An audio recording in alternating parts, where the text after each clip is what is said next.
Right, one thing that sometimes people struggle with after injury or illness is hip extension, whether it be due to a hemiplegia after a stroke.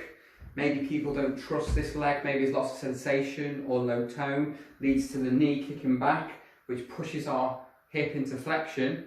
Or also, we could have weak or low tone gluteals, which again stops the hip from being clenched and pushed through into extension.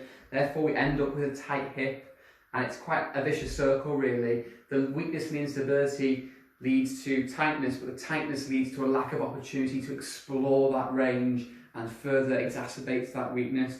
So, one thing we need to do, if we can, during this lockdown period, is maintain hip extension.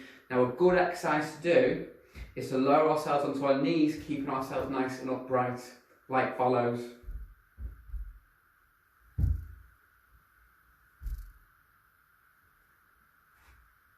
Okay, two things. That's working the front leg as you're lowering down, but it's also working this hip. It's eccentrically contracting, so it's working whilst it's lengthening and it's stretching. So it's a really good exercise to do.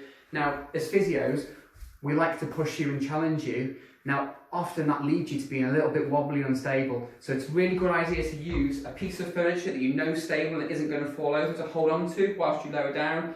And ideally, if you have somebody who lives with you, who is safe and well and able and prepared to help you, just to stand really close to you so it doesn't even turn into a fall. If you lose your balance, they're there straight away. There's no momentum and you can't fall over. Now, if you can't do that because you're not physically safe to do so, please don't try it. A way that you can try and maintain your hip extension is if you lie down on the edge of your bed and drop your leg over and reach for the floor. Now, if the floor's too close, you could try and clench your bum and raise your hip up to the ceiling. Okay, good luck and keep your hips extended.